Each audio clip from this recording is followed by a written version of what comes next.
Welcome class of 2025. We are so excited for you to join us tonight. We know this is a little unusual right now. I see that we have 653 families so far logging on to watch with us. So you are all in great company. We are here to show you a lot of information. It might seem like a lot to take in, and we are going to help you along the way here. Just so you know, this presentation will be recorded this evening. We are going to show it again on Thursday. So if you have friends that are not able to be here tonight, they can tune in on Thursday evening, and then it will be on our website with a whole lot of other information. My name is Gail Gamrath. I'm the assistant principal here at the Northfield campus, and a big part of my job is to help you transition to New Trier. We're so excited for you and to see you next fall. I have one other public service announcement. You'll hear a lot from me later in the show here, but breaking news right now, we have about 125 families who have still not completed their PowerSchool enrollment. And I just want to make sure to get one more word out. We've been sending you emails. If you're not getting emails, you don't have to worry about this, but please get that taken care of, because we cannot send you your placement packet without that information and you enrolled in our PowerSchool program there. So without further ado, I'm going to start a 4-part video series, which will take you about an hour. And then we will go to the live part of our show, and with many of the chairs and coordinators here logging on to help do a question answer panel that you can participate in too. Tonight's the only live night for that presentation, but we will record it for Thursday. So give me 1 second here. I'm going to switch what I am showing you and get you started here. Hello, I am Paul Weckler, the principal of New Trier's Northfield campus. Welcome to New Trier High School. I'm looking forward to seeing the class of 2025 on campus next August. We're going to have a great year together. Please say hi to me when you see me in the hallways or in the classroom, and I look forward to seeing the wonderful ways that the class of 2025 makes New Trier a better high school. Now enjoy the welcome from other students and staff members who are eager for you to join us as Trevians. Thank you very much and have a great day. Hello, class of 2025. Hey, class of 2025, welcome to New Trier. Welcome, class of 2025. We can't wait for you to be Trevians. Welcome, class of 2025. Welcome, class of 2025. Welcome, class of 2025. We can't wait for you guys to become freshmen. Welcome, class of 2025. Welcome, Trevians. I can't wait to make art with you in the art department. Hi, 8th graders. Welcome to New Trier. Hey, welcome, class of 2025. Go green and go blue. Incoming freshmen, we're really excited for you guys to be New Trevians next year. New Trier is full of a bunch of programs and clubs, and you guys are going to get to do exactly what you love doing here. Welcome, class of 2025. Mr. Ladd here, go green. On behalf of the science department, welcome to New Trier. Hi, welcome, class of 2025. We are so excited for you to be joining us. New Trier is thrilled for you to be a part of the upcoming New Trier family. We cannot wait to see you around campus. There is so much to look forward to at New Trier. What is most exciting for me at New Trier is the variety of clubs and the energy at football games. There is such a cool history at New Trier that you will soon be a part of and make an impact on. We can't wait for you to start your journey at New Trier. Go Trevs. Welcome, the class of 2025. Welcome, class of 2025. Welcome, class of 2025. Welcome, class of 2025. Welcome, class of 2025. Welcome, class of 2025.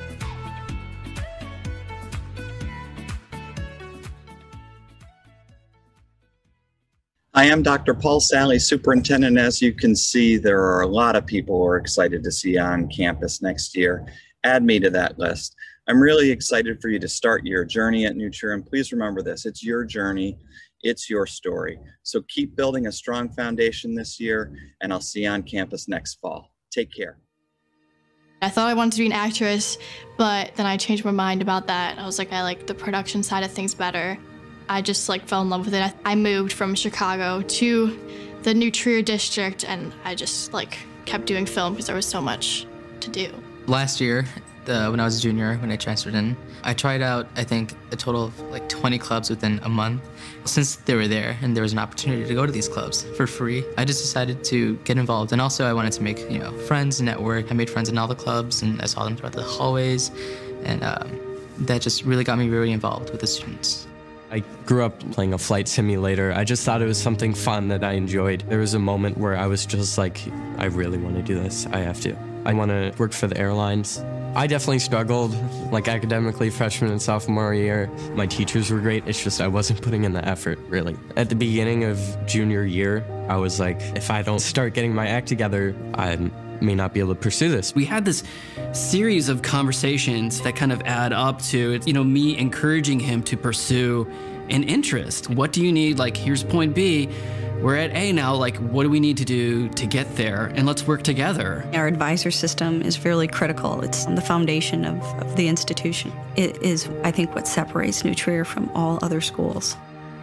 The more that I immersed myself in the production class and like the extracurriculars that are like related to film, I just discovered that this is what I really like to do more than anything else. The depth and breadth of our courses are incredible. And so with that, it really gives kids an opportunity to pick and choose things that's really of their interest. Well, we know the student experience is going to be impacted both by what they're doing during the school day, and so we want to have great curricular options for them. And then we know it doesn't stop at the end of the school day. We want them to explore extracurricular opportunities and really enjoy those experiences too. In student government, it's like sometimes it's like not all fun and games. Sometimes you gotta like meet with people and be serious. It's another place where I've like been given the opportunity to lead. Sophia ran for an officer position. She is our secretary this year. So it's really fun to see kids rise up like that through the ranks, so to speak. Teachers are encouraged to work with students outside of the class and on any number of projects or events or clubs or teams. There's really a lot of opportunities to get to engage with students, get to spend time with them and support their interests and passions outside of the school day. I'm in 9 clubs. One of my clubs, Student Voices in Equity, we deal with a lot of equity work in the school. Part of extracurriculars is being able to find something that empowers you. We provide a depth of different types of athletics. Every season we have a no-cut sport, so a student can find their place. These extracurriculars provide an opportunity for students to be a part of programs that are broader than the school community.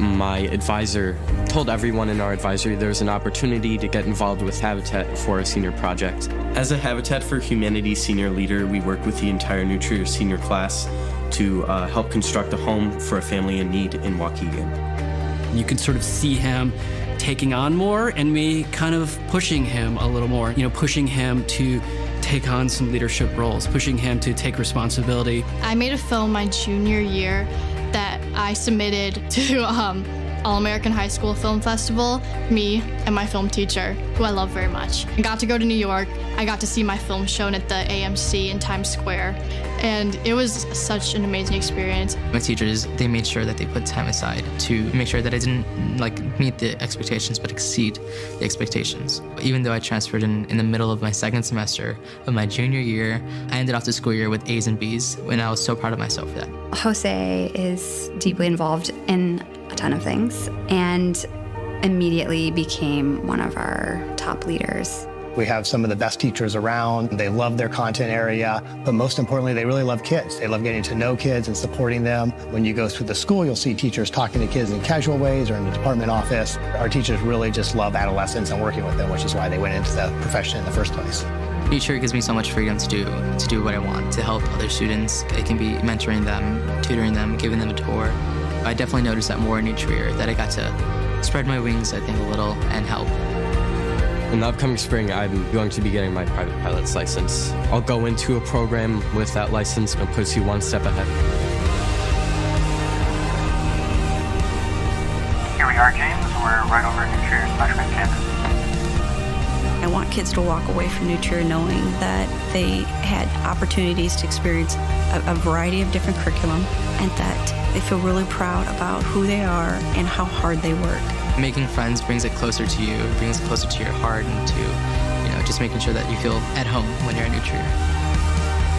Go see your teachers. You build a relationship with your teacher, which is extremely important. If you're confused about something, I think the best thing for me especially was going to see a teacher. People know what they want to do, and they've been given the opportunity to discover that, like through everything New Trier offers. Take advantage of all the different opportunities that there are. There's like 100-something clubs, and it's like a very customizable experience. It's a build your own adventure here.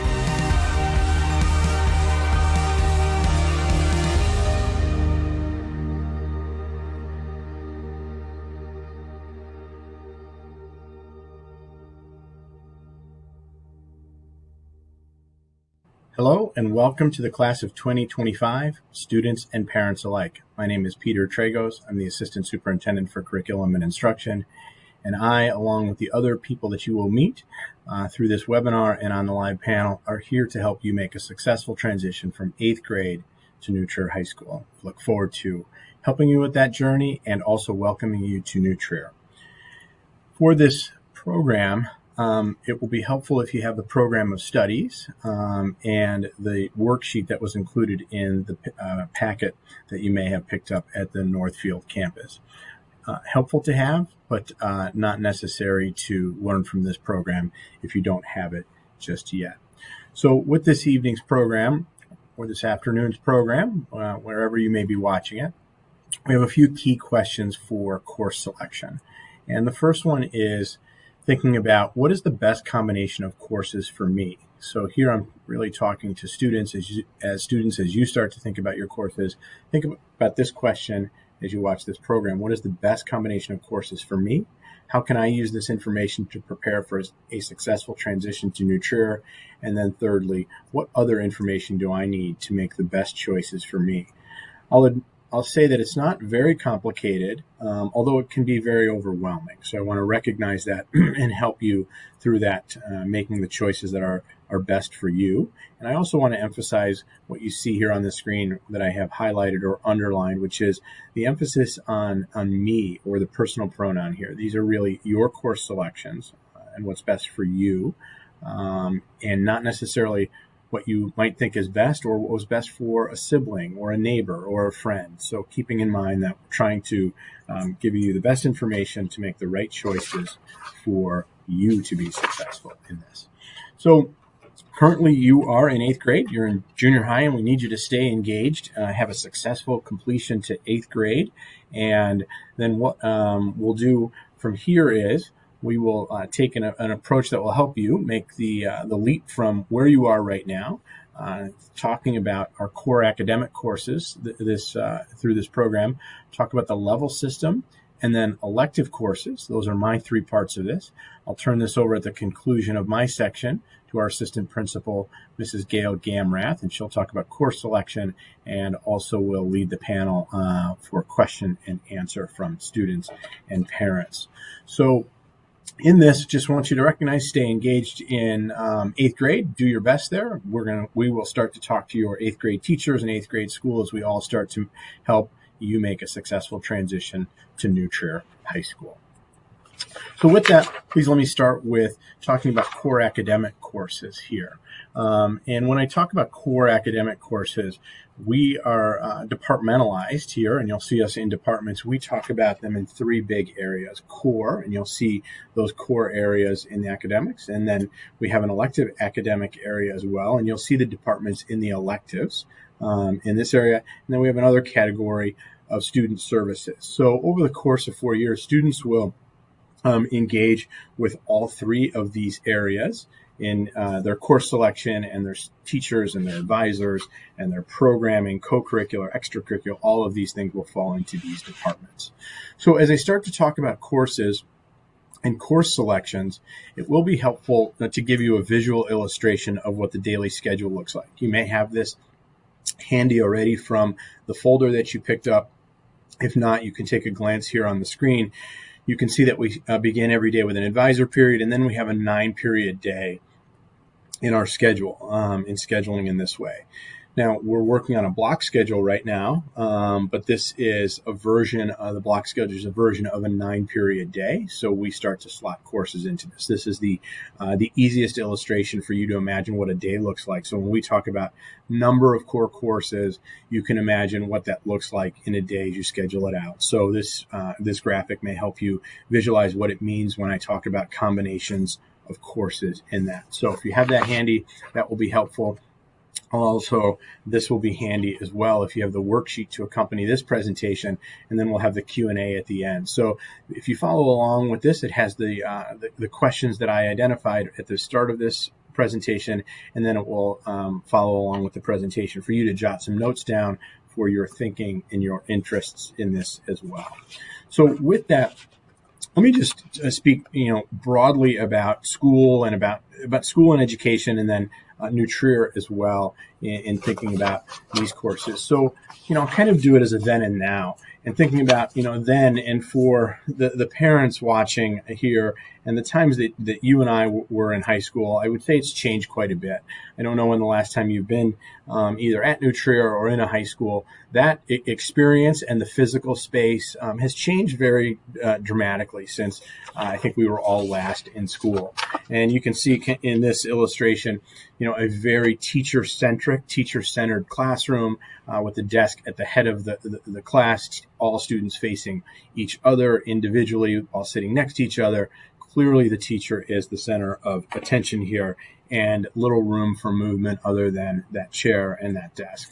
Somewhat of an illustration, perhaps an overgeneralization, but nonetheless, it makes the point, certainly for contrast, to look at the now.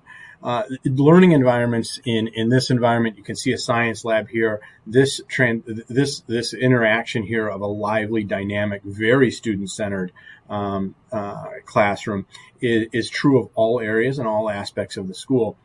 Students interacting and collaborating. We see them engaged in active learning. There's a relationship between students and teachers, students and students here.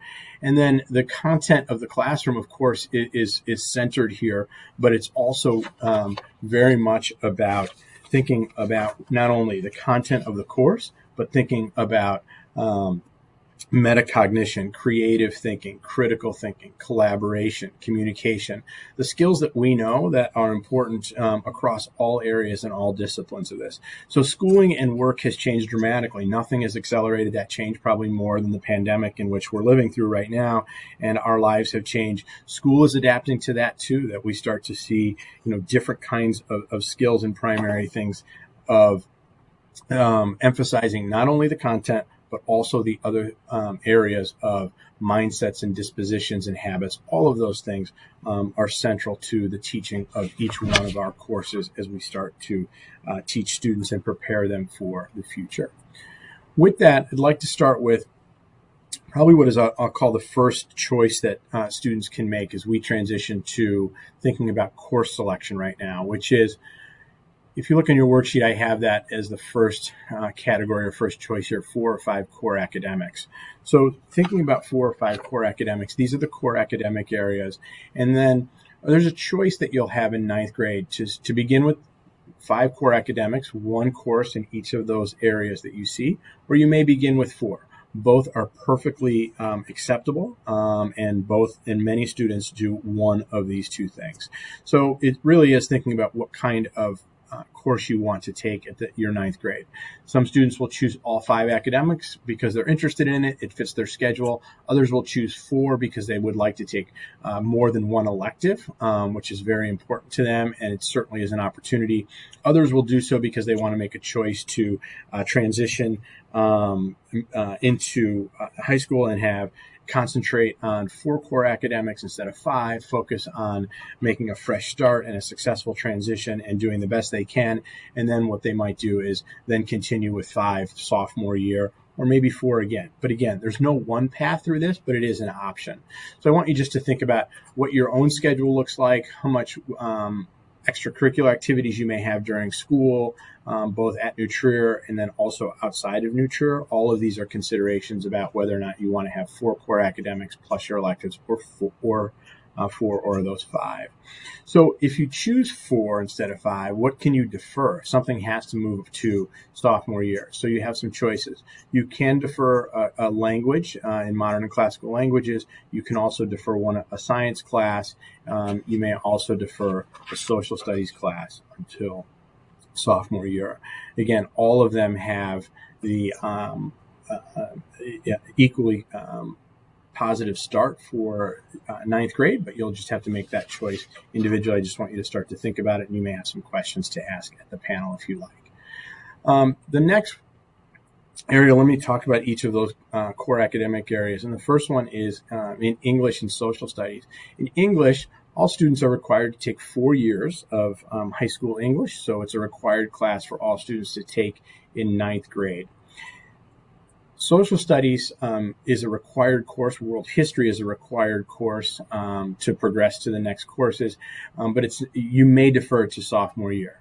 Most students do take world history freshman year, but again, it is a course that some students may choose to defer. And again, just thinking about the choices that you want to make. So English is required. World history is a prerequisite for all other social studies courses, but you may decide to take that 9th grade or 10th grade. Again, a choice that you'll have to think about and making. You can certainly ask about that at the panel today after this presentation. So there is a choice within social studies in English, which is world studies. It's an option that you may choose. It's English plus world history.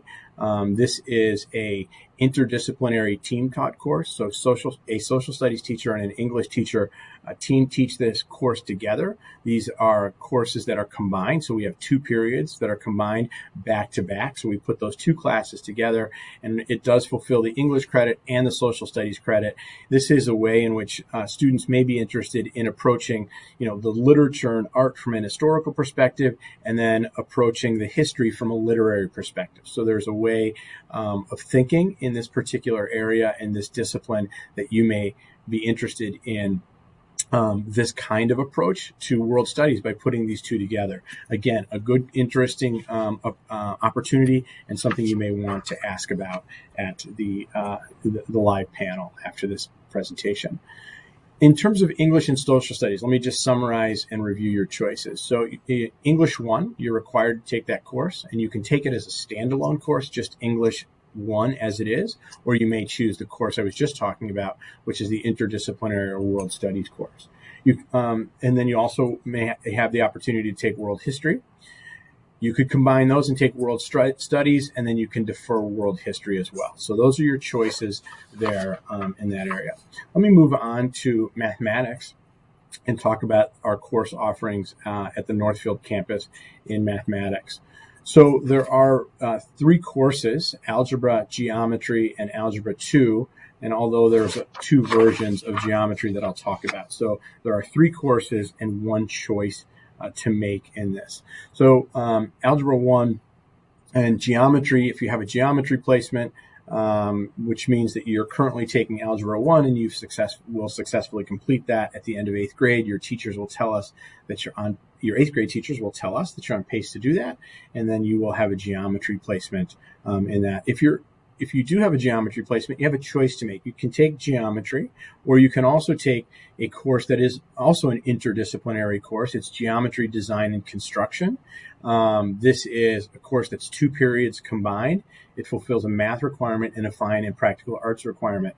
This is a hands-on approach to learning geometry. So students will not only be in a math classroom, they'll also be designing and working in a technology lab where they're actually building and making things. So there is a doing and making aspect to this. So students who would like a hands-on math experience, this would be the opportunity to choose that course if you're in a geometry placement. And then the third course that we have is Algebra 2, College Algebra Trig. Now keep in mind that you do not choose your math course placement. We will work with your sender schools and the teachers in 8th grade to understand your current course progression in math, and then we will put you in and place you in a math course in that. So we'll make that choice for you and share that information after Gail Gamrath will share that information in the timeline for that. Let me move to science and talk about our choices in science that you have. There are three choices in science, and the first one is biology. And in biology, this is in the sciences, as students are learning to think like scientists and analyzing and interpreting data. In biology, this is the science of life, cells, energy, hereditary, and equilibrium, structures and functions, growth. This is the history or the study of living organisms. This is all at the micro level, right? So imagining and or seeing this at the micro level and understanding it in that way is maybe a very interesting course to you to understand this and the themes and science of life in this way. The other one is environmental geoscience. This is much more at the macro level. This is the phenomenon we can see and experience in this way, whether that be geology, oceanography, natural disasters. These are the things that we can see and almost and touch in some way. And then physics, of course, is the third option that we have here. And this is the nature and properties of matter and energy. And this will require a geometry placement. So the three choices you have will be this: biology, environmental geoscience, physics, and then if you do choose physics, it does require your math placement to be in geometry.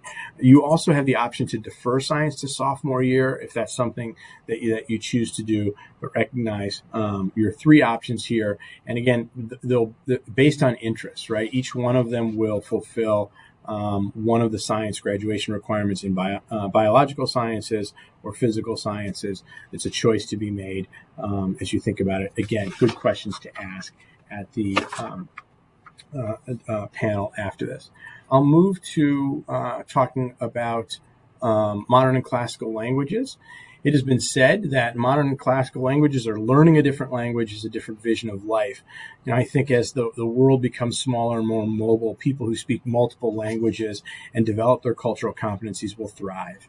And that has been our approach to teaching language in this way. We offer 7 languages, and students have a choice of 7 languages here. And they also have a choice to defer modern and classical languages to sophomore year if you choose. But if you're thinking about beginning a new language, freshman year is really the time to start that new language because all of the first year languages are taught here. If you choose to defer a language or start a new language at the Winnetka campus, we only offer Spanish as a new first-year language at the Winnetka campus. So again, if you're interested in continuing the current language that you're taking, or you're not taking one now and you want to, now is the opportunity to do that, and certainly encourage you to think about that in your schedule. And you can see that we now have you have the opportunity for 7 different languages to choose from in this area as well. So let's pause here and reflect on the core academic choices that we have. And those core academic choices are: will you begin 9th grade with 4 or 5 core academics? Will you choose world studies, which is that interdisciplinary combination of English and history? Which science interests you most of the 3 that I talked about? And then which language will you take, if any? And will you start a new one at New Trier and here? So there's some notes you can take as you start to, on your worksheet, as you think about those questions in that way. Let me transition to the course level system that we have and talk about it in this way. What is the level system? The level system is a system in which curriculum, instruction, scope, and pace is matched to the student's needs and abilities to promote greater learning and academic growth. And it really is targeted at student needs and developmental growth. And what it does is it provides a comprehensive, rich, and rigorous curriculum for all students.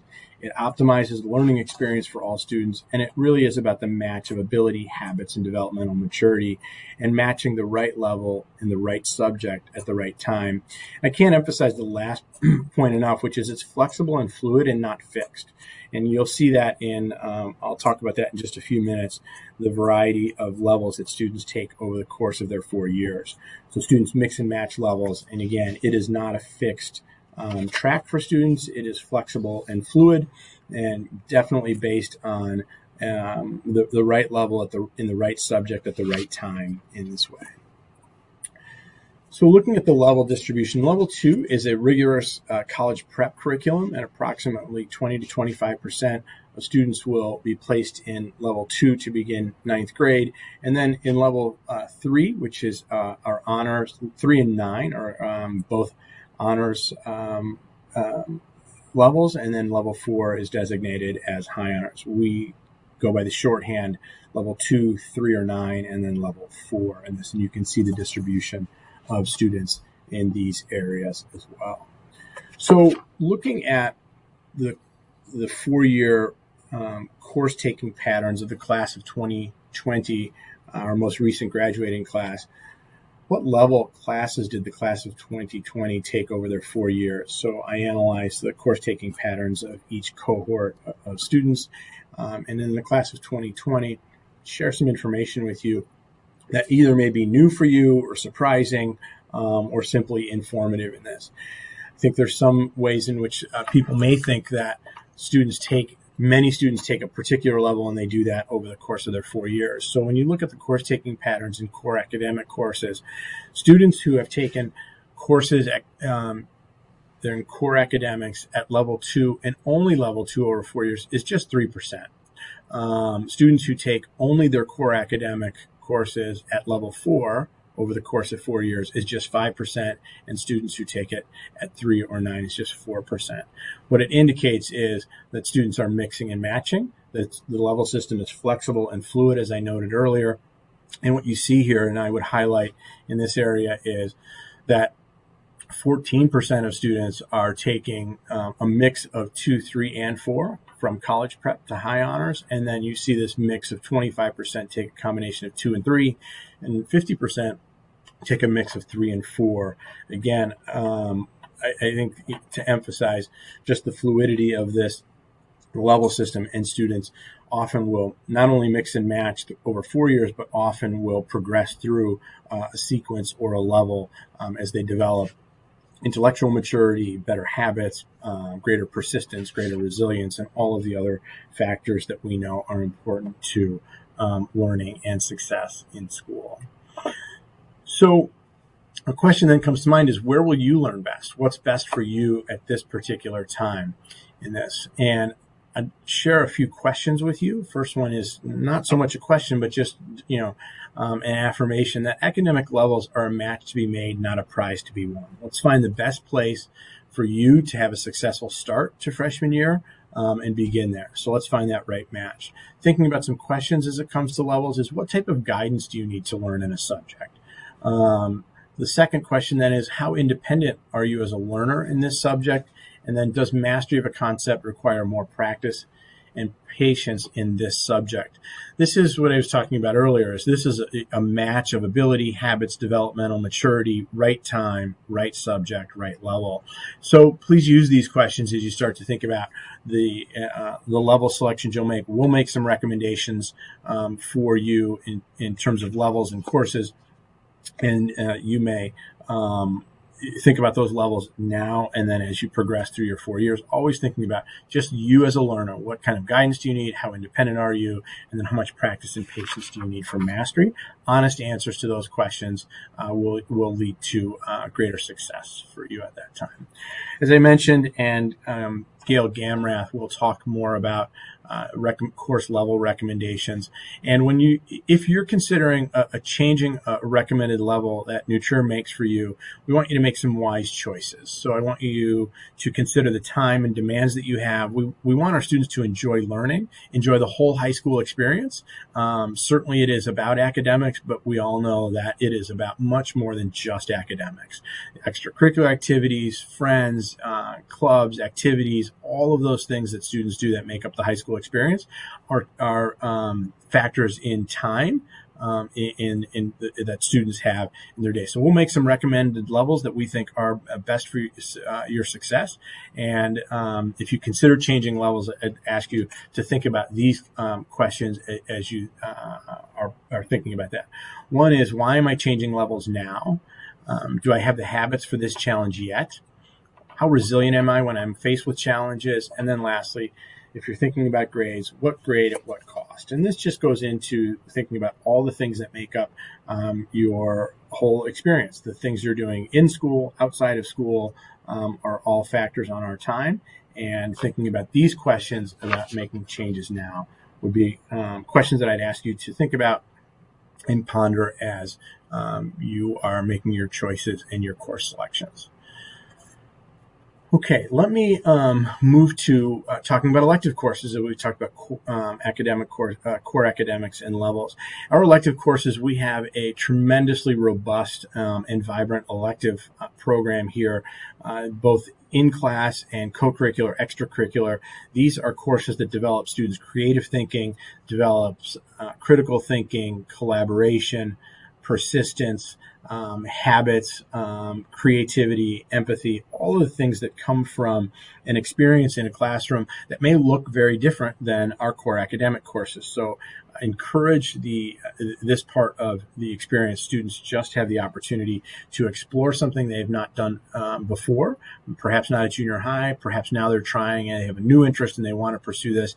I think we have a wide range of interest and encourage you to think about the holistic experience and the comprehensive experience that are essential to the high school experience. In this area, when I talk about these departments, again, looking at these areas and talk about the courses offered in these areas. To just give you some perspective, a vast majority, you can see 92% of freshmen take at least one elective course. And in fact, we even have some students, 13% of them are taking 2 elective courses. So they've made some choices in their schedule to say, I'm going to take 2 elective courses because I'm interested. It's my passion. I'll take 4 core academics, but I really want to take 2 electives. So this is an opportunity for you to do those things as well. And then we have some students who simply do not take one freshman year, but decide to take a course beginning sophomore year. So students who have a resource support class also have the opportunity. You can see 80% of students with a resource support class take an elective course as well. Let me start with applied arts. So, in applied arts, this is an area where students are really doing some innovative thinking, both in engineering, technology, family and consumer sciences, real world learning, real world challenges, real world experiences, very hands-on, lots of collaboration and innovative thinking in these particular areas. If you're interested in these classes, these are students working in labs and engineering labs. We have introduction to architecture, introduction to coding and design technology, and then also an introduction to engineering and design, which is a project lead the way course. And then also you'll see the combination geometry, design, and construction class I was talking about. Those are in the engineering and technology areas. And we also have family and consumer sciences, so creative cuisine, students learning about culture through food and making that food in our foods lab as well, and then fashion construction in this area. So moving to art.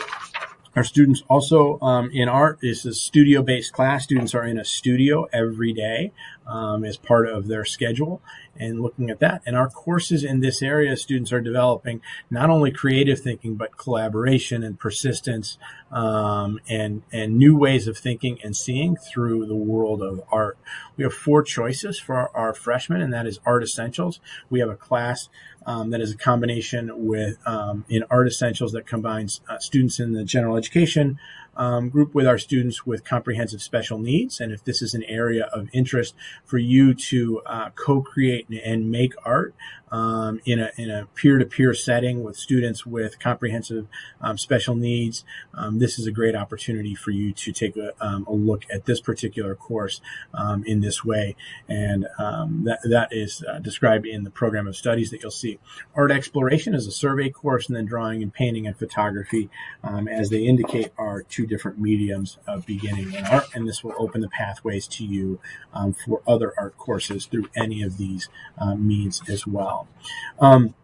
Business education is our next area, and in business education, again, students are not only learning about how to run a business and not only creating dynamic websites, but managing imaginary stock portfolios, pitching ideas in an entrepreneurial way to an imaginary Shark Tank here. These are opportunities for our students to experience the world of business in a hands-on, authentic way, and imbued in each one of those areas is business ethics and leadership, important qualities and characteristics for our students to learn in the future. And 2 courses at the Northfield campus that open the pathways to greater opportunities at the Winnetka campus. Students can begin an introduction to business or web and multimedia development are those courses here. In dance and kinetic wellness, so kinetic wellness is PE or gym, as you and I knew it back in high school at that time, has changed dramatically. And this is an area that combines fitness, health and well-being, mindfulness, social emotional learning. In this way, there's a couple options here. One is all students will take Kinetic Wellness 1. And students will have an option to choose. And Kinetic Wellness 1 is a combination of activities and health. And students will also have the opportunity for choosing dance instead of activity. So their activity will be dance. So this is Kinetic 1 / dance. And this is for students who have some experience or no experience at all. So all are welcome if you choose to have a dance experience for Kinetic Wellness. And Dance 2 is for our more advanced dancers, and more information to follow on auditioning for Dance 2 as your elective. It does not substitute for Kinetic Wellness, but it is an elective in that way. So we also have a media and journalism strand as an elective strand, and this is students who are storytellers and producers. They have great opportunities to work in broadcast journalism, in film, in making podcasts, working on New Trier's own radio station, WNTH. So great opportunities for self-expression and collaboration and growth, and opens up a whole host of opportunities through media at the Winnetka campus, but begins with a survey course in media production here, and it's all elements of media production. Students have these opportunities on the radio, podcasting, and creating social media content, directing and producing films, and writing for the freshman newspaper are all opportunities here. We also have a vibrant speech and debate program at New Trier where students develop camaraderie with peers in a stimulating intellectual engagement and a respectful argumentation. And this is a place where students are developing civil discourse skills, critical thinking, collaboration, and public speaking. Again, one course at the Northfield campus that is a survey course in freshman speech and debate that opens the pathways to other courses at the Winnetka campus, but our students have the opportunity to travel to debates around the country and explore current events, politics, and learn to confidently express their views as well. And then in music and theater, in this department, there are students who continue from music and jazz. They will enroll in band or jazz. Students who are considering instruments for the first time, or singing for the first time, and a great opportunity in our choral music program. No experience necessary. So if you've never considered it, you can certainly have an opportunity to sing in our choral music program. We have 2 of them. We have an instrumental program, so freshman orchestra, concert band, and freshman jazz are instrumental courses. And students who enroll in jazz will also enroll in band or orchestra, depending on your instrument. More to follow on that information later. And then there's also an opportunity for choral music as well in our freshman choruses here. In theater, students have the opportunity to, not only develop their curious minds and creativity to think critically and take on multiple perspectives by creating stories on stage and taking these artistic risks in any one of these 2 courses. So one is freshman theater workshop, that is, on stage, in front of stage, and then the second course, technical theater and design, for students who are interested in working backstage, building sets and lighting and sound and all of those things, with the opportunity to be a part of a community, create characters on stage and backstage in all of these ways.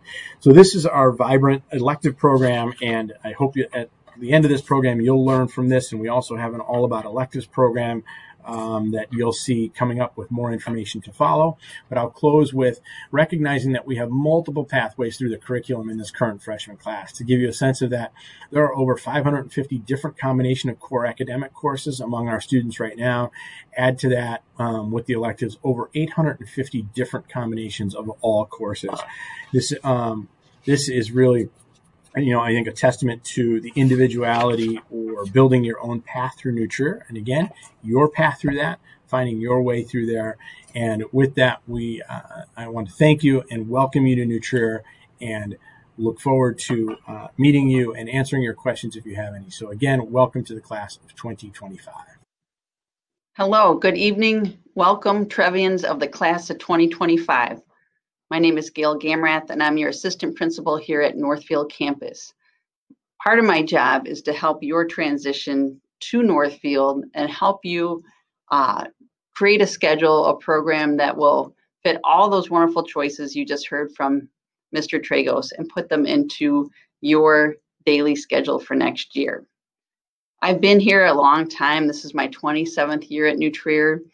I also have 2 current freshmen, so I know right where you're sitting a little bit as far as just the excitement and also the anxiety of just the transfer to high school. And as Mr. Tragos said, it's good to enjoy and still be part of your 8th grade year. And there's a lot of exciting things, I'm sure, in front of you for that. But tonight, it's a lot of information, and so stick with us for how you're going to design your schedule, and we're here to help all the way along the way. So I'm going to share some slides. Hopefully this goes smoothly, and I will just talk you through them.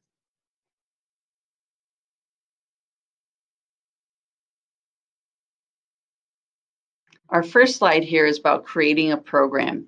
So when you're thinking about all the choices that you just heard about, there are some pieces that are easy. We are currently right now adjusting our daily schedule for next year. We have a lot of committees working on this. We're running it through different surveys. And so we're not quite done with that. So I can't show you what a total weekly schedule will look like. But what we do know is that you will have room to schedule 9 different slots of classes. And this isn't too different from our past years of course registration. And we know some things for certain in that 9-period slot. Besides the 9 period, everyone has an advisor period that doesn't count as one of the 9. And every single freshman, in fact, every single student in the school has the first 25 minutes of their day starting in an advisor period. And then within the 9 periods, every single freshman, since this campus reopened back in 2001, has a lunch period that they will schedule. So lunch will be one of those. And as you can see on this slide, kinetic wellness, math, and English are all part of every freshman's program. I want to show you some typical schedules here and how they work.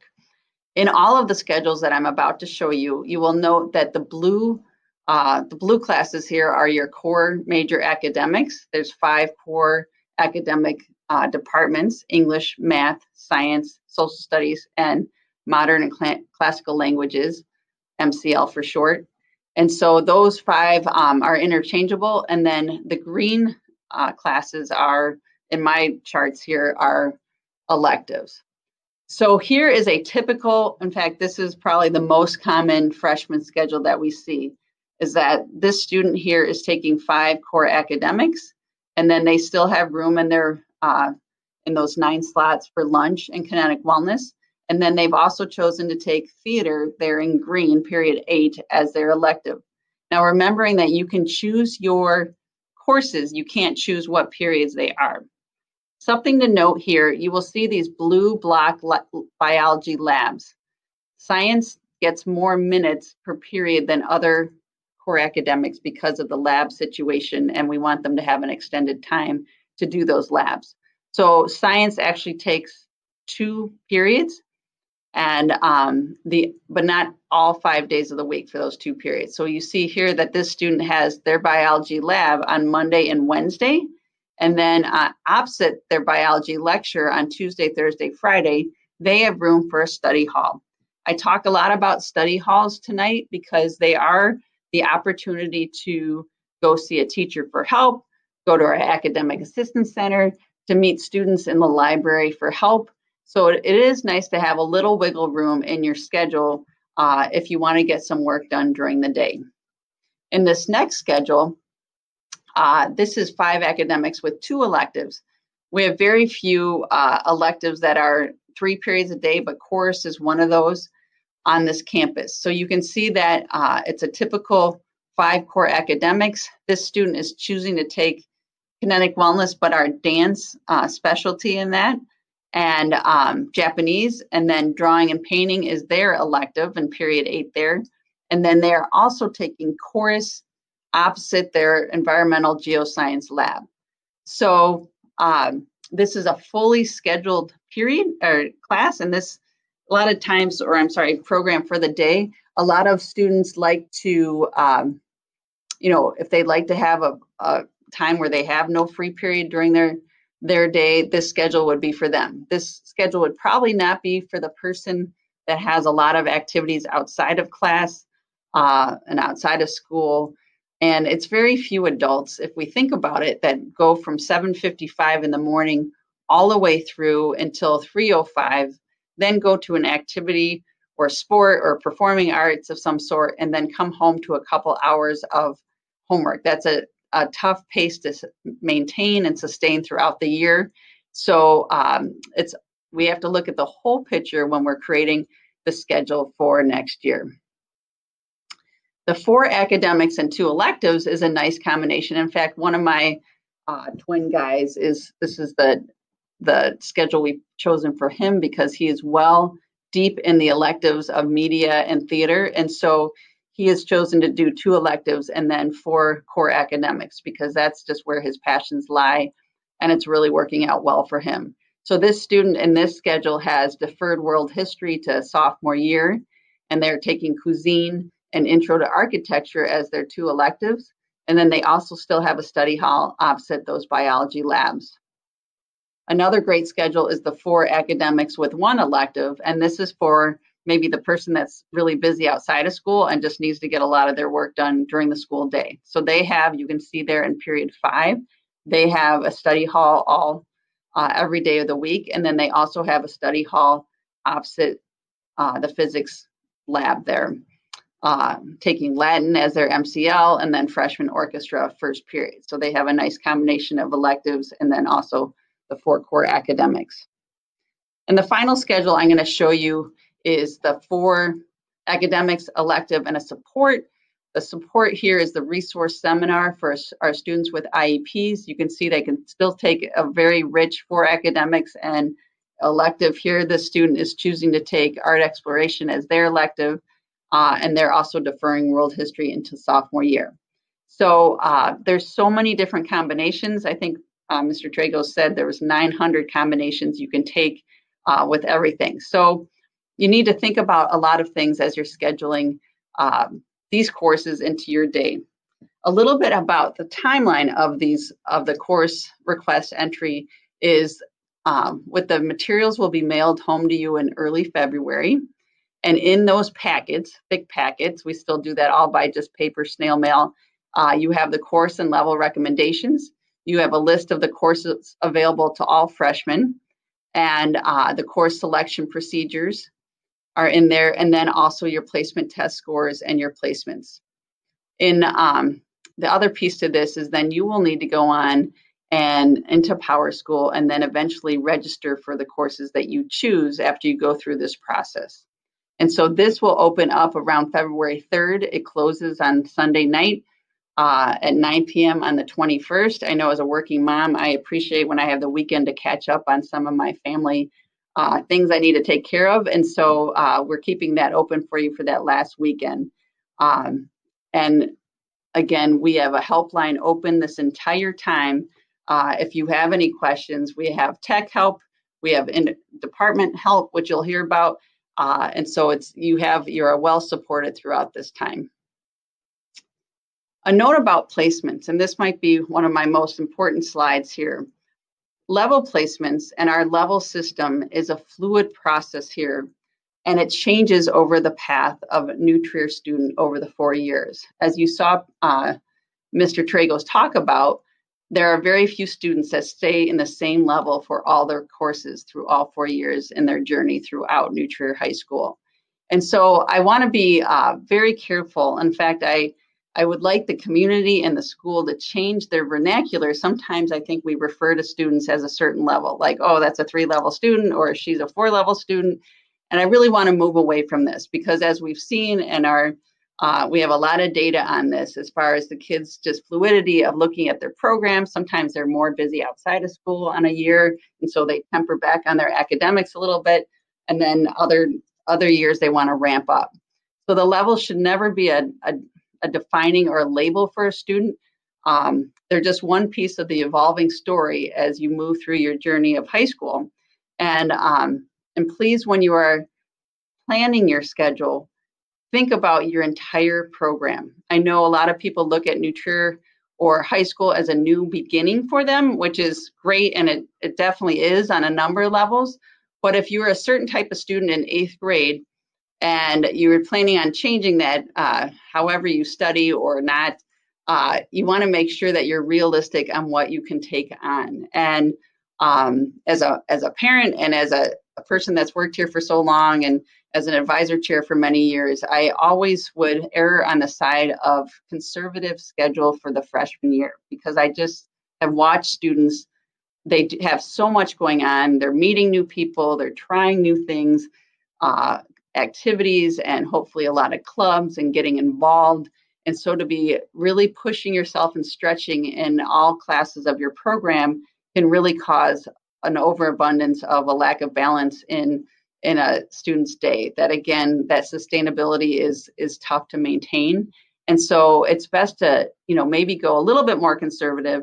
Think about your program, that you want to have some sleep, you want to have a little bit of fun there, and just really enjoy high school and not be so tired all the time you don't even remember it. So enjoy that success. If you set yourself up in a program that might be too not rigorous enough for you, then we can always change that to even midstream of freshman year, but definitely then looking at your next step sophomore year. So just consider that, because there are a lot of great classes to take, and we just want to make sure we have patience and time and that you're not overloading your entire schedule. So I'm going to take you through a little bit about what our newer placement system looks like. We started these kind of continuums last year, and so they're they're not clear cut as if you just receive a number like you should be in a level 3 this class and a level 2 that class. This is a new way because it reflects a little bit more of the fluid nature of the level program for each student here. So if you look at this slide, this English recommendation for this student is a high 3. And so again, to think about what we use to do placements, we use 4 data points. We use those placement tests that you took back in December or November.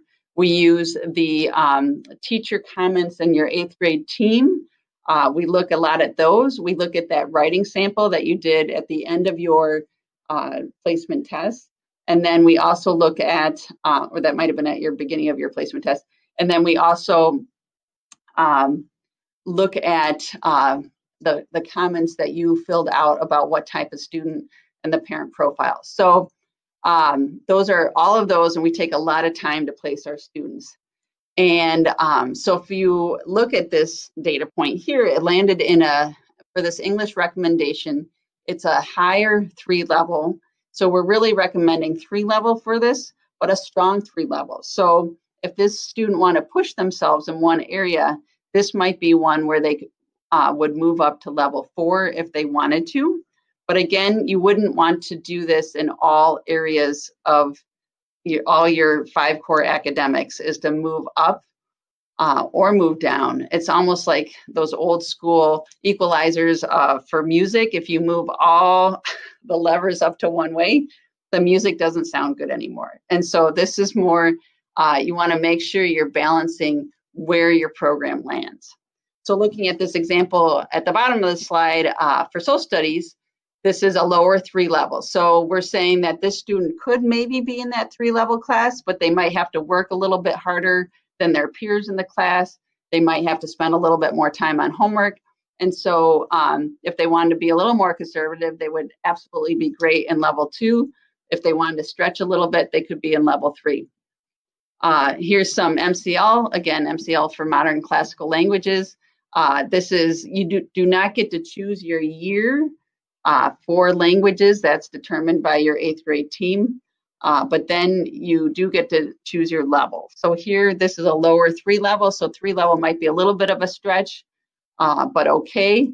And then down below, all those great, we have 7 languages here. So this one is looking at that it's a 4 level placement, might be a little bit of a tougher class to be in that 4 level. So be a little bit more comfortable in the 3 or 9 level, but 4 level might work here.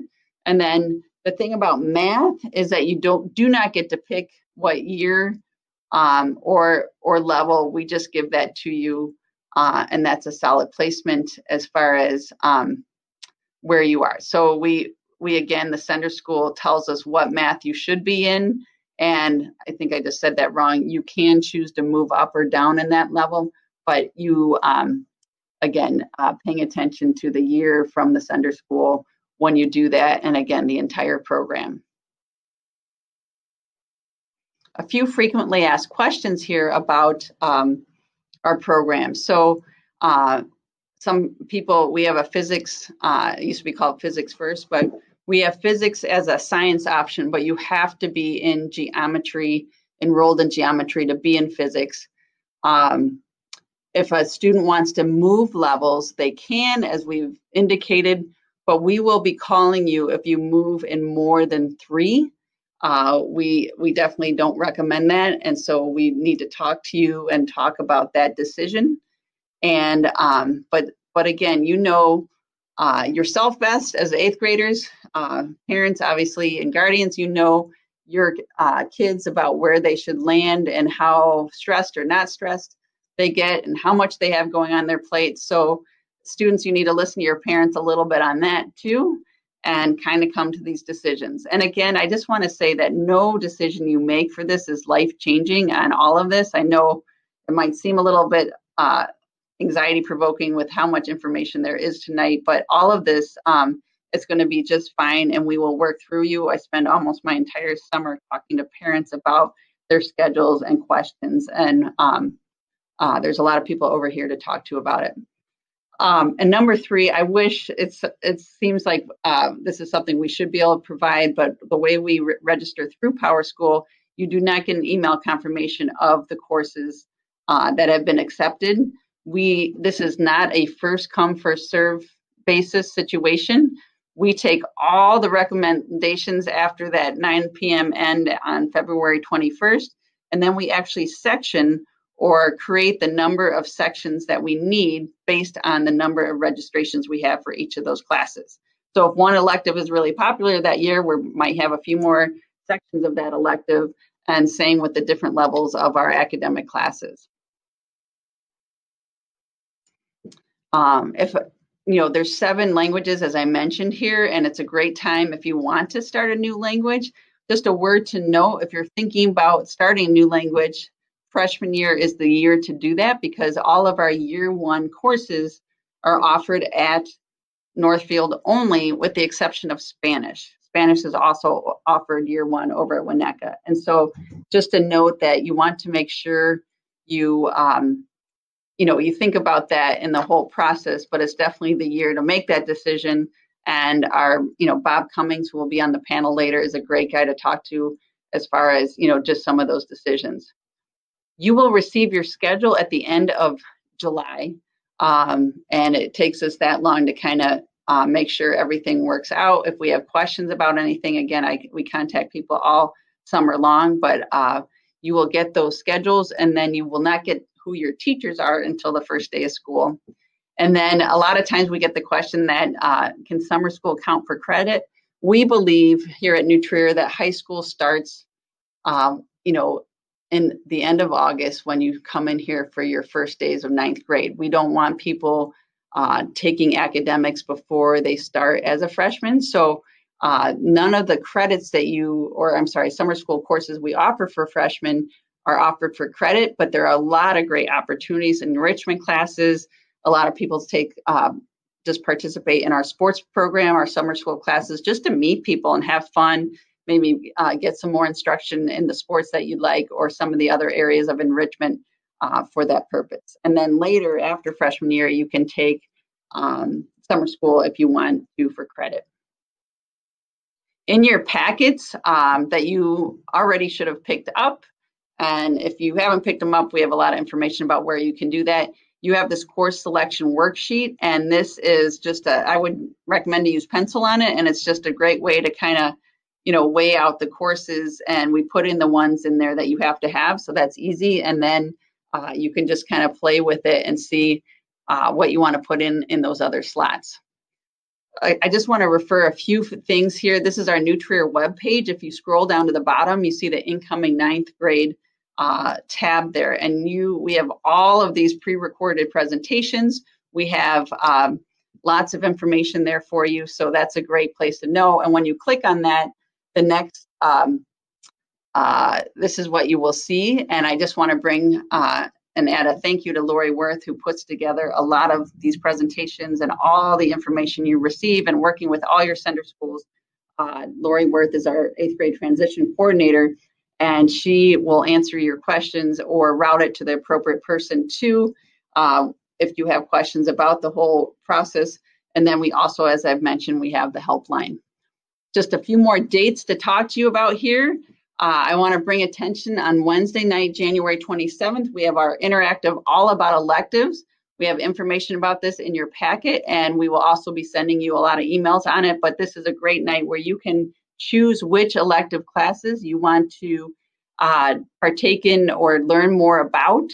And so it's kind of an interactive, you get to choose your own program that night. So if you're interested in electives, which I suspect many of you are, finding out more, I would tune in on that night. We are going to record like one just program from each of the different elective areas. So you will be able to see it if you are busy on the 27th on our website. But if you want to choose which ones to go to, you need to attend that night. And then May 10th is, I know that's, again, far away, hopefully spring weather by then, but we will be having our After the Academics virtual event. And then early July, you will be receiving your advisor placements. And then I'm going down my slide, but the late spring to mid-July, please pay attention because we need you to do your health forms and residency documents are due. And there's one more PowerSchool kind of enrollment there. So you feel like you already did it, but if we're asking you to do it again, that means you still have more documents to turn in. And then far, far away in mid-August is when our athletics begin, and that date's still to be determined. So the athletics webpage is a great place for that. And so finally, I'm turning this over now to the live part of our presentation.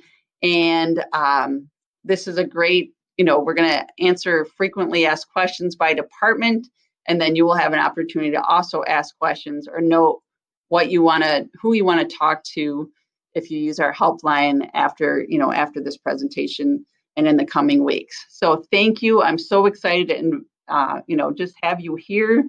I'm excited for next school year. I'm hoping we feel a little bit more normal, and I know it's just going to be a great year. So welcome, class of 2025. I will be seeing you soon. Well, good evening. Thanks so much for joining us this evening. My name is Paul Weckler. I'm the principal of the Northfield campus at New Trier. I'm also a New Trier parent. I currently have a senior and a freshman at New Trier. So very exciting years for the Weckler household so far. Certainly really wish we could be in person in the Cornog Auditorium, but we'll make sure you get all the information you usually would have received, and really want to thank Gail and Peter. I'm sure you can imagine making those long videos is no easy task, and they certainly did a great job. So a huge thanks to them for providing all that information. And now we're going to kind of have a Q&A going through the frequently asked questions that you may have come up with during the video. So we're going to do this by department. So I'm going to kind of introduce each department leader. They're going to answer a few of the most commonly asked questions that they get in our event that used to be down in the cafeteria. And then if time allows, we will answer a few of the ones that come up during the webinar. So if you have questions, feel free to click on that Q&A button, and we will either try to answer those by typing them in or potentially at the end of the time here. We will be able to do that. And if not, during the registration process, you can obviously always do the hotline once we mail out the course documents. So again, thanks for joining us. And we're going to start it off with Dean Penose representing Social Studies and English. So Dean, why don't you go through your frequently asked questions? Thanks, Paul. Good evening, everybody. Wonderful to be with you this evening. I also have 2 kids at New Trier, and I know this is a time of great excitement and anticipation, and we're all looking forward to welcoming your students onto campus next fall. The first question I have is, what is the difference between world studies and world history? And does world studies satisfy the English and world history requirement? The answer to that second question is yes. World studies satisfies both world history as well as English. The world studies course is a double period class with both teachers in the room, building an interdisciplinary experience. The best way to think of the course is as a humanities course. You are looking at different regions of the world each quarter, the Middle East, Europe, China, and Africa. And for each quarter, you are going from ancient times all the way up to the present. So you're covering roughly 5,000 years of history in roughly a quarter. It's a deep dive into a particular civilization or region, and it's looking at how that society either evolves over time or how it builds sort of those enduring cultural features that we've come to associate with that particular society. The world history course is much more of what we would think of as a traditional history class as opposed to a humanities class. It begins around 3000 BC, and it's running up through the modern era. It emphasizes historical thinking skills and looks at the interconnectedness of the modern world and of societies across the globe. Students will look at history through a variety of different historical lenses, depending on the units that we're covering. So for example, one unit is the nature of empire, in which case you would look at history through a political lens. You have another unit on family and gender. You would look at history through a societal or social lens. And it's really teaching students to think as historians. Another question that typically comes up is, what kind of books do you read in world studies? And how does that differ from the standalone class? Because the curriculum in world studies follows the history portion of the course, the books that you'll read on the English side tend to be far more global in their scope. So what's common to both the standalone course as well as the world studies course is that you will read an epic, either the Odyssey or the Aeneid, as well as reading some Shakespeare, maybe Merchant of Venice or Romeo and Juliet, something like that. The world studies course, though, the literature, again, tends to be more global. So for example, when you're studying the modern Middle East, the students will look at the Iranian Revolution, and they might read a book like Persepolis, which is a graphic novel detailing what happened during the Iranian Revolution. The world history teacher would be teaching, obviously, the content and what happened during that time in Iran and globally. And then the English teacher would be responsible for asking students to think about how the graphic novel is actually constructed, how it's actually made. And a project then might be asking students to create their own graphic novel that extends the story. That might be what happens to the main characters following that.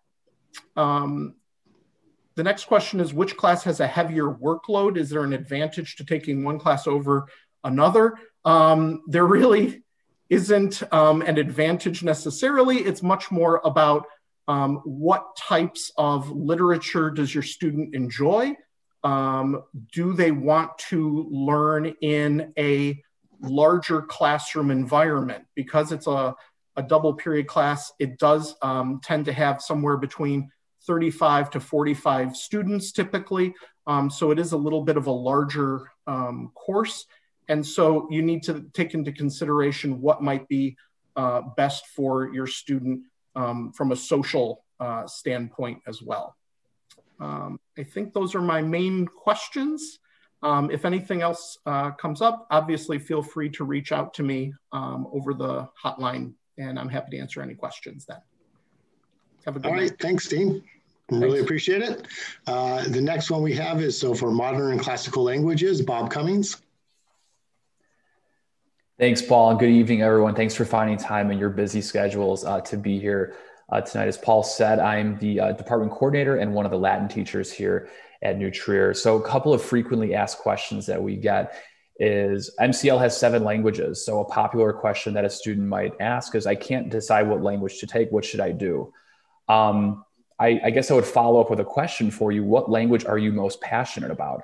All of our 7 languages in the MCL department are really fantastic. Our curricula is filled with interesting culture that connects our students to the global world around them. So consider asking yourself what language sounds the most fun or which one interests you most. All of our languages have a robust curricular program, many of which have thriving clubs that meet weekly. And also some of our languages have programs for summer travel abroad experiences. So I know that answer is a little bit vague, but we hope that whatever language you take, you'll take it for several years. So you'll definitely want to pick one that you're going to be passionate about. So explore those passions. My next follow-up question is, some students already speak another language really well, and that might be the language that you're currently taking right now in 8th grade. So what should you do if you speak that language really well? To that, I would say that's awesome. There's a couple of paths. You may continue studying that language at New Trier. So if you've been taking French since 5th grade, you might take French to start your time at New Trier. However, if you have an enriched background in a language other than the one that you're studying, if you're a native or heritage speaker of Spanish or a different language that we offer at New Trier, I would recommend that you sign up to take a placement test. And you can do that by contacting our department assistant, Miss Sabrina Lefevers, and you could find her contact information on the New Trier website. And if you go to academic departments for modern and classical languages, you'll find Miss Lefevers' contact information. You can either email or call her, and she'd be happy to set up a placement test for you. And again, that would only be if you have an enriched background in a language other than the one that you might be studying right now. In addition to that, you may be eligible for the Illinois State Seal of Biliteracy, which awards students who have attained a high level of proficiency in 2 languages. You're invited to consider participating in that testing later on when you're an upperclassman at New Trier, or even when you are registered for perhaps an advanced language class, an AP class. But in the meantime, I would encourage you to explore taking an additional language that sounds interesting to you. That's all for me, Paul. All right, appreciate it, Bob. Thank you. The next person we have is for the science department, Robin Ward. Thank you. Hi, everybody. Welcome to the event. I have a couple of questions that I get asked regularly. First one is, how do I know which science course I should take? So from Mr. Tragerson's discussion, you heard that your 3 options as a freshman are biology, geoscience, and physics. And bottom line, pick the one that sounds the most interesting, or that, oh, that would be kind of cool to learn about. Biology is going to include genetics, evolution, ecology, cells, DNA, and some human body. Geoscience is all about astronomy, oceans, weather, geology. Physics is physics, motion, sound, light, electricity, forces. So pick the one where the topics that we're going to study appeal to you, and I'm sure you will have a really good year with that. Second question is, what is PCB and how is it different to starting with biology or geoscience? This is a big deal. PCB stands for physics, then C for chemistry, then B for biology. So we have about a quarter of the freshman group, so about 220 out of the nearly 1,000 freshmen who choose to take physics as freshmen. They all are taking geometry or algebra 2. And you all stay together for chemistry, and then as a junior, you would stay together to do biology. And then as a senior, you can take a science elective or an AP class. But the thing about the PCB sequence, taking physics as a freshman, you need to be good at math.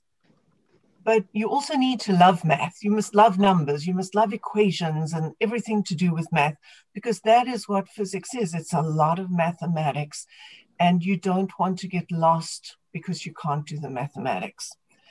If math is not your thing, then you can choose biology or geoscience or environmental geoscience.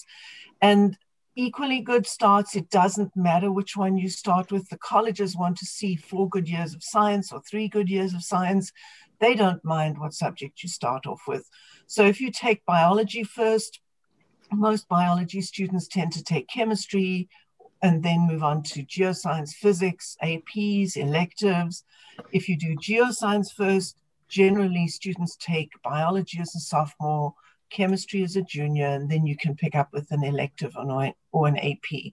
So there's different routes to take, but that PCB, physics first, is the idea that you need to be good at math. And then how do I know what level to take? I really suggest you go with our recommendations. The recommendations or suggestions that you're going to get, we put a lot of thought into it. Mr. Tragus and Mrs. Gammer both explained to you all the bits and pieces that we look at to make those recommendations. But if you are thinking of changing your level, just think of a healthy, balanced life. You want to set yourself up for success.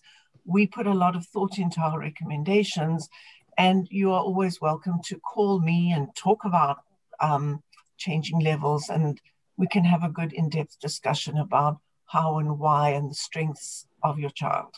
So those are the main 3. I encourage you to phone me if you have any questions at all. Thanks.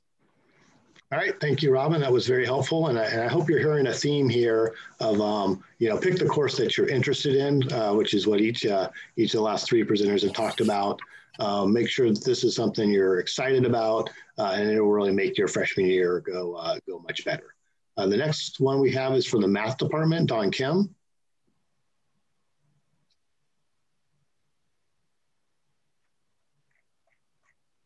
Good evening, everyone. My name is Don Kim from the math department. So we'll just get right to the questions. So the first question has been addressed a little bit already, but the question is, how are students placed in Algebra 1 versus geometry? And basically that is dependent upon the course that you are taking now. If you are in a pre-algebra course, then your course next year will be Algebra 1. One thought and comment I want to make about the pre-algebra course is there are some schools that do not use the term pre-algebra for a pre-algebra course, but unless it is a full year of Algebra 1, it is technically a pre-algebra course. So for example, those of you who are at Wilmette, you may be taking a course called Explorations in Algebra, and technically that is a pre-algebra course. Okay, so if you're in pre-algebra, you will be taking Algebra 1 as a freshman. If you are in an Algebra 1 course, a full year, then with successful completion based upon the criteria that your junior high has set, you will be placed in a geometry course. All right, the second question that I often get is the difference between geometry, a regular geometry course, and the geometry design and construction course. Mr. Tragos talked about it a little bit. What we will be doing is putting some pictures of some of the projects that the geometry design and construction courses have been working on this year on the resources page of our website for freshman placement. This year, we've seen students make iPad stands. They made tessellation projects. Currently, they are designing their furniture, simple furniture. So basically, geometry design and construction is bringing geometry to life. One thing to note that it is a double period course. You get credit for geometry and applied arts. So the two, you get 2 credits for each of the periods that you sign up for. That's it for me, Mr. Weckler. Please, if you have any questions, reach out to me at any time. All right, thanks, Don. Appreciate that. Next up from Applied Arts is Jason Baumstein. Hello, so happy to be here tonight. And believe it or not, you're almost there. You're almost a freshman. And I'm looking so forward to meeting you in the future. Let me just give a quick plug for electives. You know, there's so many opportunities at New Trier. You're going to learn a ton about them really soon, and try to find your ambition. We know that you will, and enjoy it. So for the question portion, here's my first question. Do you need prior experience to engage and discover in an applied arts course? And what type of learning approach occurs in an applied arts course? We believe in the old saying, it all starts here.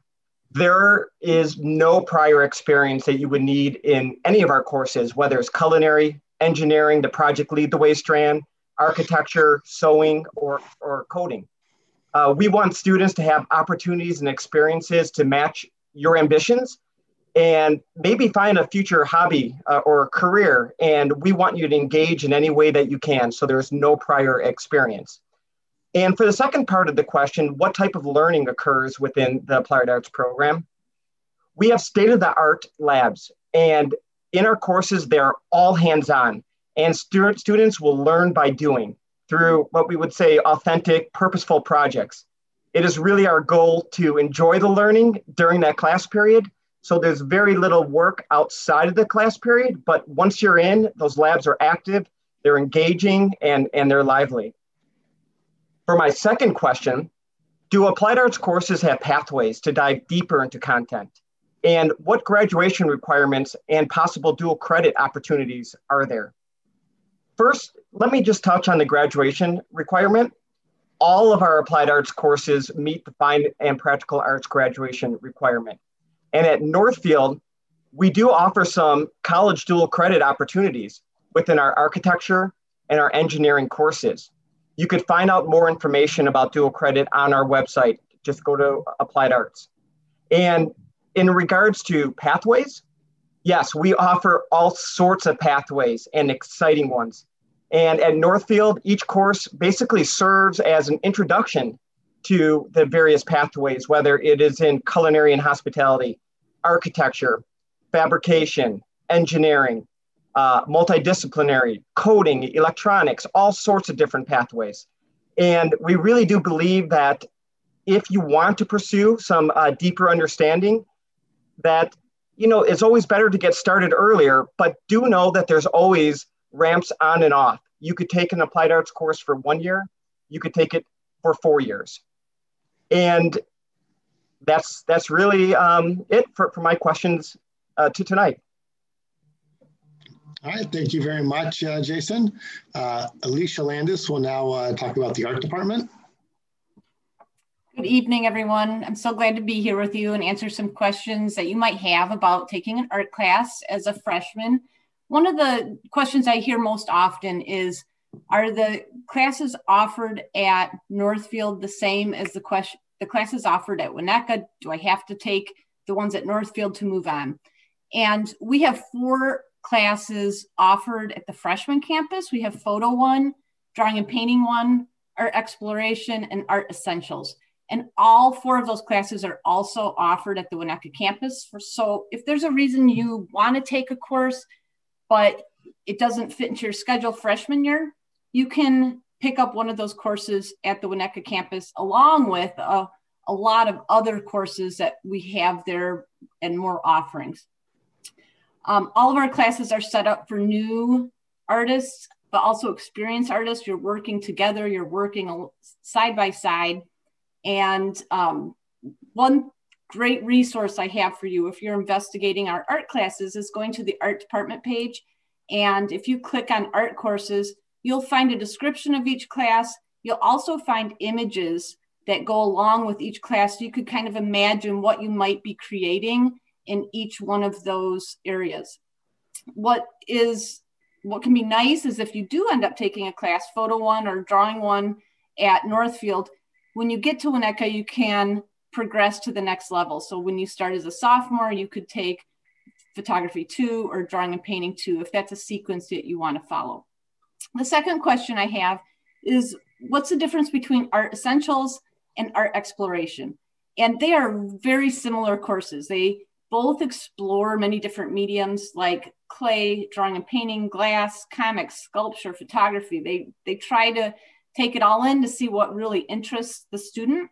But the big difference between those two classes is Art Essentials is set up to work with partners and class collaborations that students are, with different abilities, are working together to create art. So it's a really supportive environment. It's very similar to the peer mentoring that might be happening at some of the middle schools, sender schools. Art Exploration is a more traditional art class format. Students are working independently on their individual projects. So please, if you have other questions, please feel free to reach out and contact me about anything else you would like to know about the arts. All right, thank you very much, Alicia. Ann James Noonan will now talk about the performing arts and theater.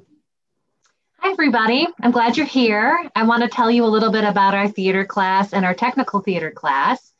And the first question I get is usually about, do I have to be in a theater class if I want to be in a play or a musical? And the answer is no, you do not.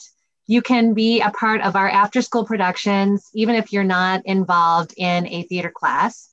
However, if you do take theater, you will automatically be a cast member of the freshman play, which we do every year.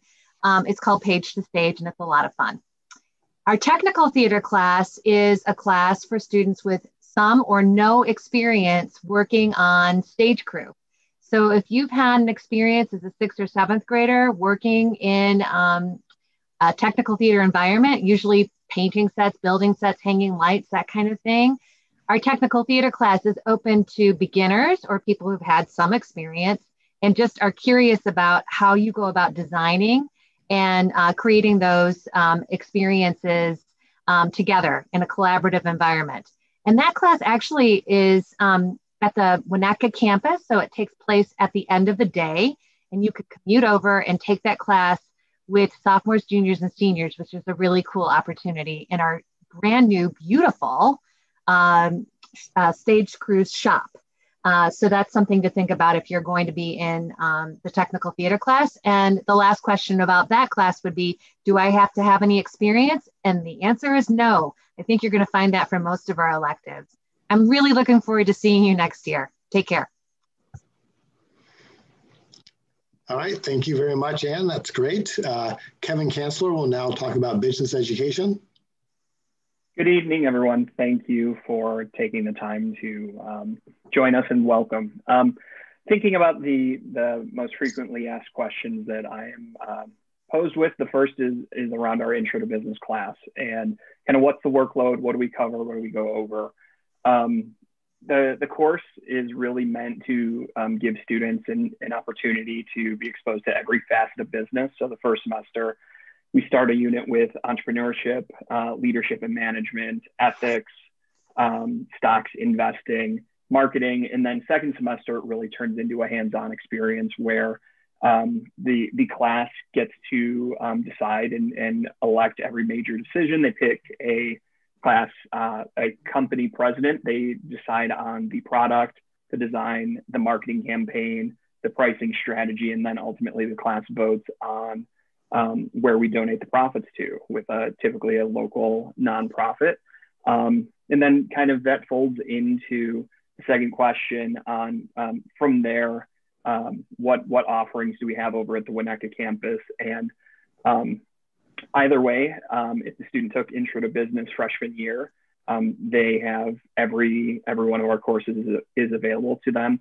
Additionally, there's an opportunity to take Intro to Business if it's doesn't fit freshman year, as well as we more or less have a course that kind of hits on all of those units that students typically in Intro to Business, they move on to, whether it's a semester of fashion, marketing and merchandising, sports and entertainment, marketing, business law, entrepreneurship, business leadership. So we, our department there's no prereqs for anything, as most everyone else has mentioned here.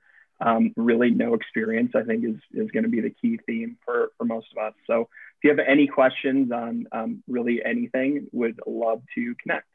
Thank you. All right, thank you very much, Kevin. And our last elective department will be music, and David Ladd will talk about that. Good evening and welcome to New Trier. We are so happy that you joined us this evening. I have a few questions that a lot of incoming freshmen often ask. And the first one is, can I take chorus 3 times a week opposite of my science lab?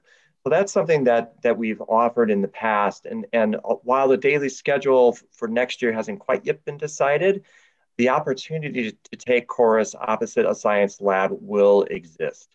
Although it's not a for sure, we always work with all of our families to make sure this option, or to make this option happen as often as we can. So, and that occurs when you have, when you're taking a pretty full schedule and you want to like get one more elective offering in there. So, so hopefully, yes, we do our best to try to make that happen.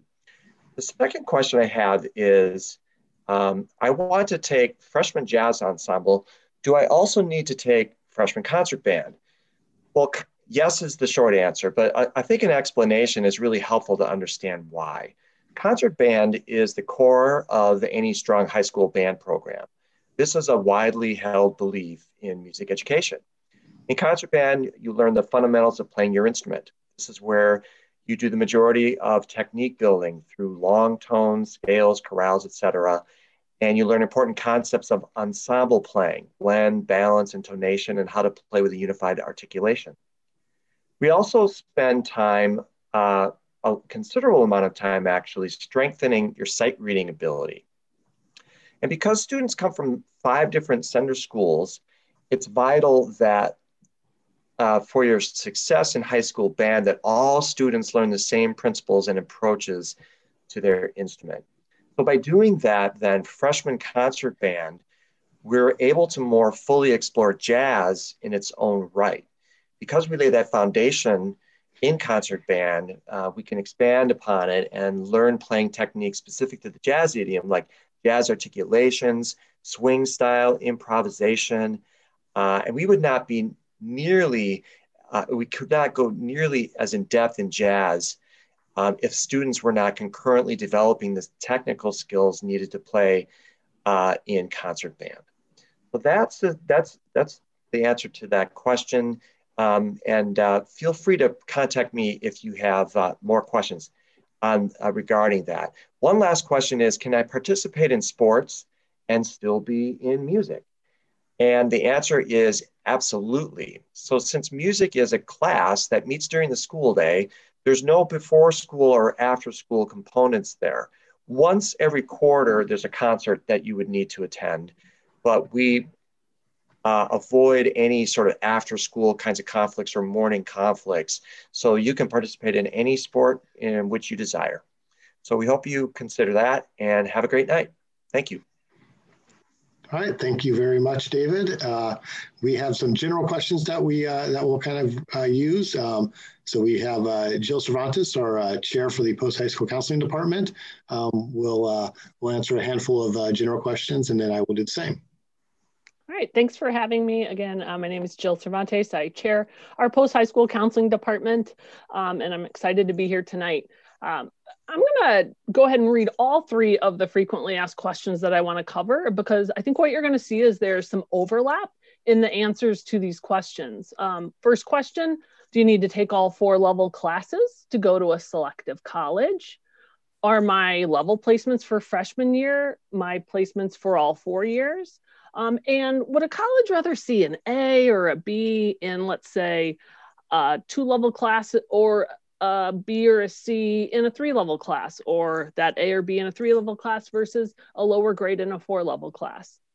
So to kind of just put it all out there, to go back to what some other folks said, you know, this is all about finding the right balance. We want you to thrive, not survive. in the freshman year.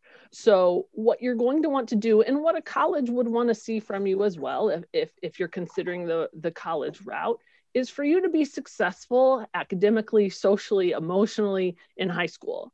And so what we want to do is make sure that you find the correct balance of classes, levels, volume of class for your freshman year and every year beyond that. You don't have to take a straight level, 4-level curriculum to get into a highly selective college. What you need to do, though, is be successful within the curriculum that you're at.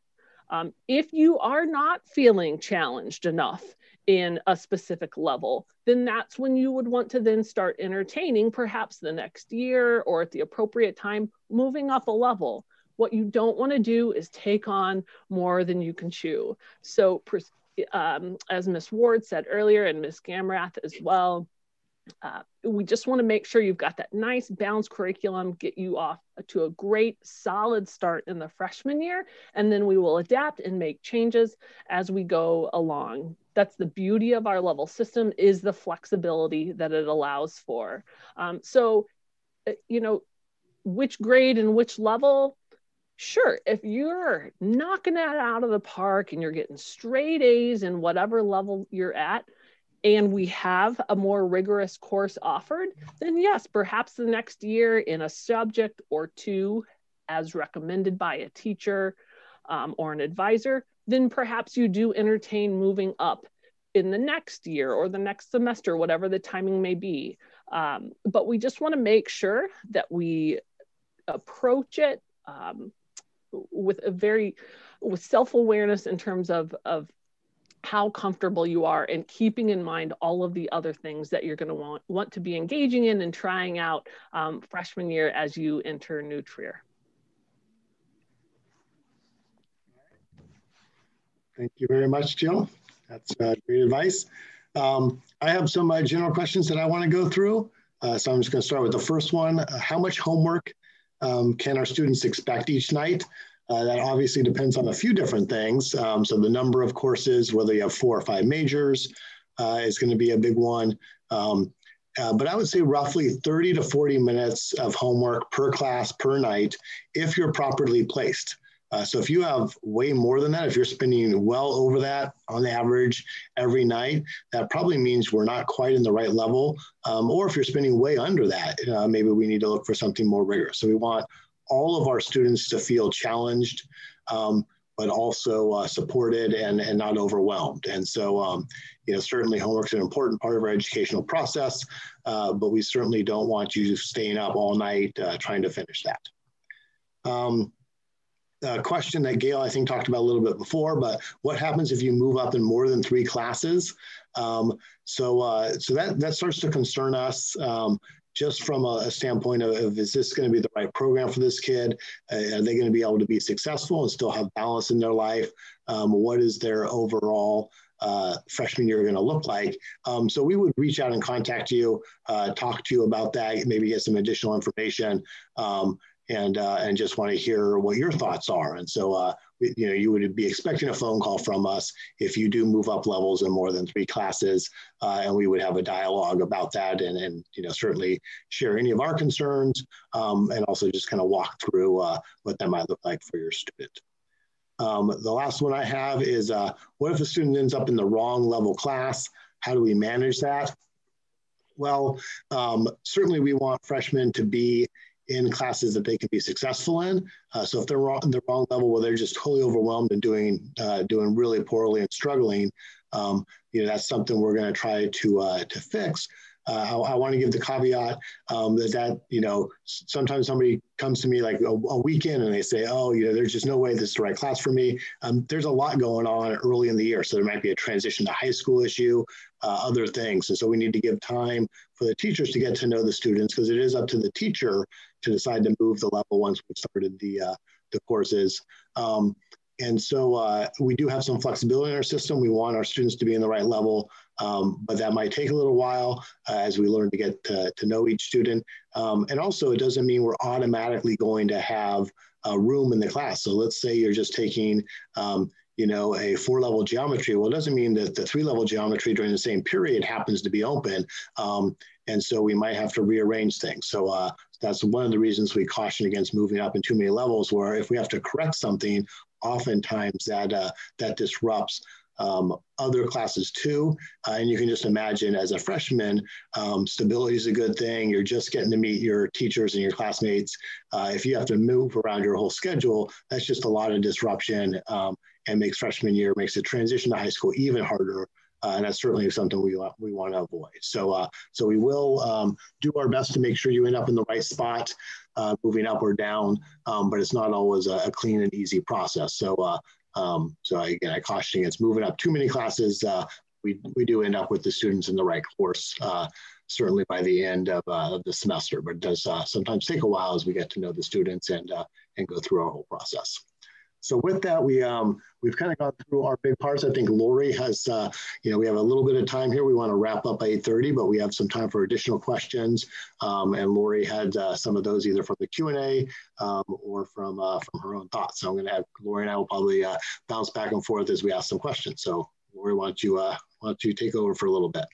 Okay, so one of the questions that came up repeatedly was people are looking for a description of a 9-level course. And so I thought Dean Panosh, you might be a good person to answer this, since you talked a little bit about the 9-level World Studies class. Yeah, so the 9-level World Studies class is a mixed ability classroom. 9-level comes from 2 + 3 + 4 equaling 9. So it is open to all students.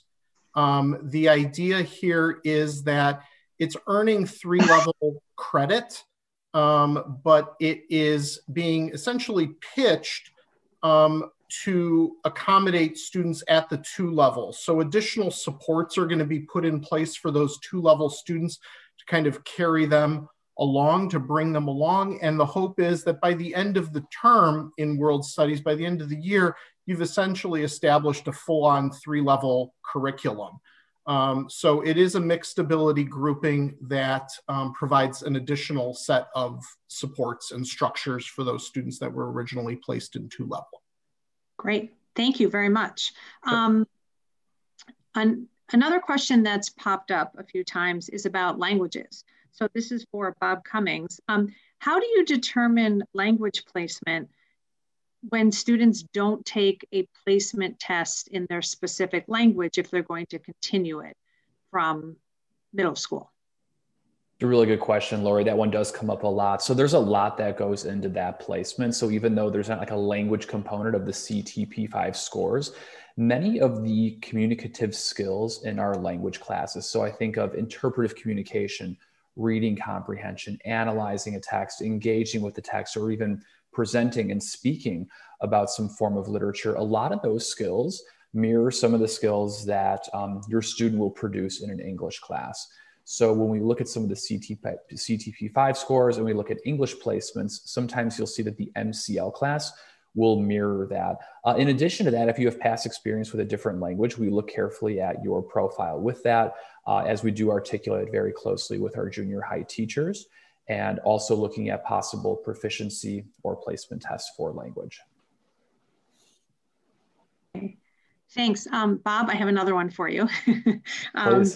And this is the question. If you were placed in, let's say, second year Spanish, can you just switch to first year Spanish or vice versa? It's a good question. So unfortunately, the answer to that would be no. If you're recommended for year 2, we believe that's the most appropriate class for you based on your past experience and proficiency with the language. Also based on your recommendation from your 8th grade teacher, with whom we closely articulate with, talk about best practice curriculum. And so their recommendation, we really hold to be true based on just past experience and transitioning into high school. In addition to that, just keep in mind that all of our year 1 classes really are geared for a complete novice language learner. So if you're taking Latin 1 or Japanese 1, etc., that's a class geared for a student who literally probably doesn't know anything in that language. So it's really geared for a complete novice new to that language. Great. Thank you so much. My My next question is for Robin Ward. It's a science question. Are there different paths to AP classes in science, or do you have to take only 4-level classes, freshman and sophomore and junior year, to be able to take an AP science class, perhaps your senior year? Great question. If a student takes 4-level science freshman year and a 4-level science sophomore year, we will allow them to take an AP class as a junior, and then as a senior, they could do a second AP class, or they could take a science elective. But a student does not only have to do 4-level classes. The rules for taking an AP class, if you've been in a 3-level science class, is you need to take 3 years of a 3-level science. So you would do maybe biology, then geoscience, then chemistry as a freshman, sophomore, junior. And then as a senior, you've got a choice of any of the AP classes or any of the other science electives. So the answer is no, you do not have to have only 4-level classes. 3 years of 3-level is good. Okay, great. Thank you, Robin. There was a question about whether you needed experience to take debate as a freshman, and if you needed to take it in junior high. And the answer is you do not need experience. You can start many of our electives without ever having experienced anything related to them at all. And I think for the most part, we have answered really all of our questions. Hey, Lori, I had one that I wanted to. Oh, absolutely. I saw one on there about iPads, and the district iPads are distributed in the summer, and our awesome technology department will contact all families in May. So I just wanted, that's one more piece. If you didn't know, we're 1-to-1 iPads here at New Trier. So that information is soon to be coming. And I think there's a whole information piece in there in your packet. Yep. All right. Well, I think we've done a thorough job going through the questions. Really appreciate everybody logging on and spending the evening with us. I know 2 hours is a long time to be on Zoom. So great job making it this far. Certainly looking forward to seeing you on campus in the fall. It's going to be a great time to have you there. And to really want to thank the whole team here who spent the evening with us, also answering questions and getting all of this prep. So thanks to them. So again, thanks for being here this evening. Let us know how we can help. And as we start mailing out the recommendations, don't hesitate to either use email or phone to contact us so we can help guide you through this process. So looking forward to welcome the class of 2025, and thanks again.